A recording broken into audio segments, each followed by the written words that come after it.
What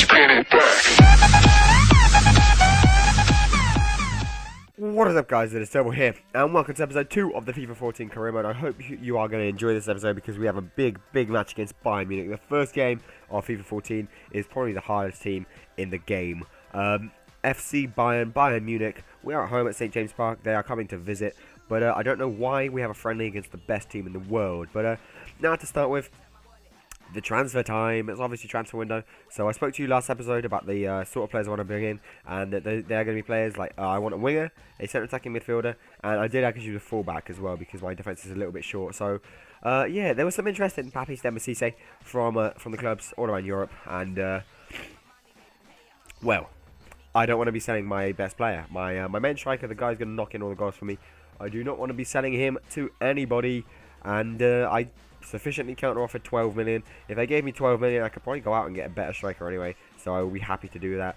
But no, they said no, and other teams kept coming in for the 5 million offer. So you know what? I thought after a while, you know what? I'm just going to reject everything because there's no point selling him. There's no point sending me transfer offers when I'm not going to sell him. But yeah, these scouts keep coming back telling me that that you know, they have no luck in the country they're doing. So basically, when that happens, what you have to do is either recall the scout or what do you call it? What's the other one? Relocate. That's it. Relocate it to a different place, or just change the instructions on what they're looking for. Because basically, the players that they have in that country. I hate saying by the way. I really want to stop saying that. The players that they have in that country, like the players that you want them to look for, just don't they aren't there. But anyway, this guy, Johan Gouffran, I didn't realise that he's still at Newcastle. I thought they sold him for some reason. But Getafe offered me 5.5 million for him, and I was like, yes, I was very happy to accept that offer and to get him out of the squad because it means I can, spend some money on the players I want to send. Still haven't improved in commentary since FIFA 14, but anyway. It means I can spend money on the players I want to spend money on because obviously I don't really like Johan Gouffran or whatever his name is, but I just want to buy some centre attacking midfielders. Is that hard enough? Oh, this guy DeMarcos, he looks really promising. He's 24 years old and plays for Atletico Bilbao, so I'm just going to get my scouts to sort of check him out a little bit more. I like to think that this is the more intimate stage of the relationship with him and the scouts.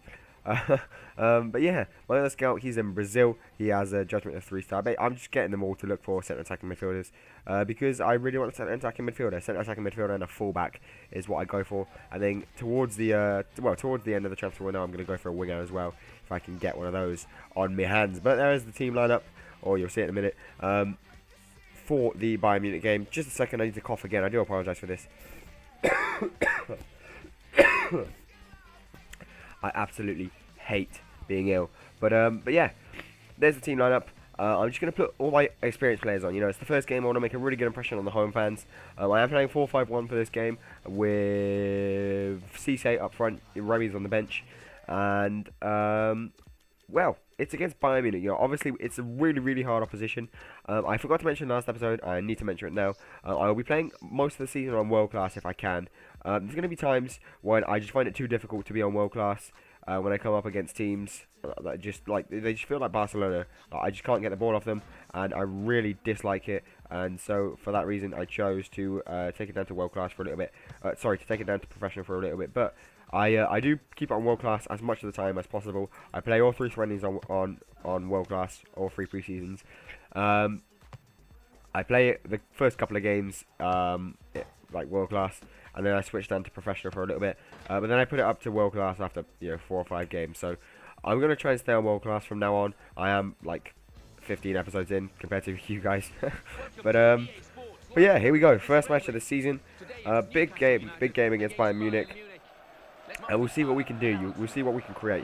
We have a passing philosophy. That's what I want to bring to Newcastle. I think they have the quality in midfield to just keep the ball away from any opponents and then win it back as quickly as they can. I like to think of them as a little bit of a weaker version of Arsenal, simply because of all the French players that they have.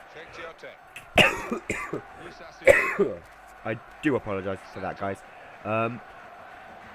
Yeah, I'm so sorry. I'm really ill, but I want to make these commentaries for you. FIFA 14 is here, and it's just time to show you that I am back and running and ready to make a really nice career mode for you guys to all enjoy.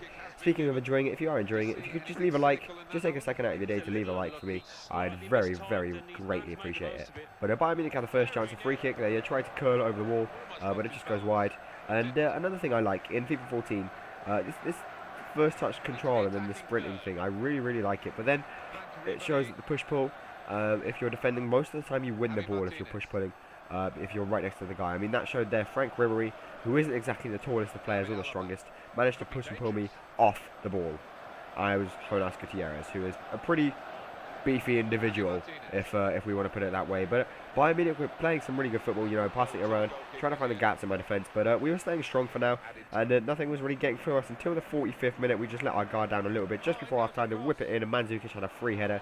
The right back was really slow to get across. My centre half probably should have done it instead of the right back, but Mandzukic managed to get his head on the ball, really nice cross, and just beat Tim Krul low at the right hand side. So and I was a little bit embarrassed about that. Not embarrassed really, not ashamed, really, like disappointed.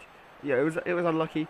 We didn't really deserve it. We were playing alright, but we weren't really creating too many chances. So I suppose Bayern Munich did deserve it. But you could feel the chances coming for us. You really could. Kabay here picking up the ball, giving it to Tiote. I really like Tiote. He tried to find the ball to Kabay, to reverse it, but it didn't quite work out for him. So that was a little bit unlucky on our side. But whatever, we carried on. We carried on fighting throughout the whole game. But really, we have to realise that we're up against Bayern Munich. Like I said, the best team in the world, the best team in Europe. They've just won the Champions League. Like, they're not going to be beaten by Newcastle in the first pre-season. Like, even if they're playing one of their worst players, it's just not going to happen. So, say there was that. We had a lot to look forward to. I mean, at the end of the day, I could take away from the performance that we showed. We do have some really good players even. We have some world-class quality in our team.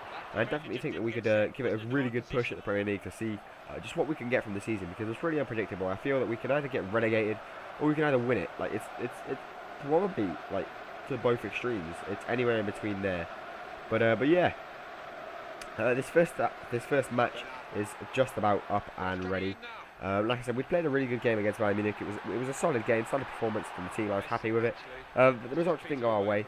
And I said to the boys, boys, it's the first pre-season as a team that we've had together.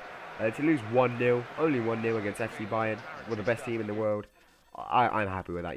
Give yourselves a round of applause. We have stuff that we can take away from that game. But yeah, then again, a little bit more transfer network stuff. I'm not too sure. Just who of these players is good, who are these bad. So I decided to get my scouts to sort of have a close look into the most promising ones. And the scouting report was nearly done on DeMarcos. And I decided to just put in a cheeky little offer just to see what they do. If they accept it, if they don't, I would be happy. But I didn't know how much he's worth. Like, the value it said 7 million, so I decided to offer 5.5 and Vukic. But I didn't actually know how much he's really worth. Like, 7 million is the value that the club gave him. I don't know exactly how much he's worth. But anyway, guys, thanks for watching. I hope you have enjoyed this episode. If you have, if you could please leave a like and a rating, I would very much appreciate it. And apart from that, I will see you all in the next episode of the FIFA 14 Career Mode.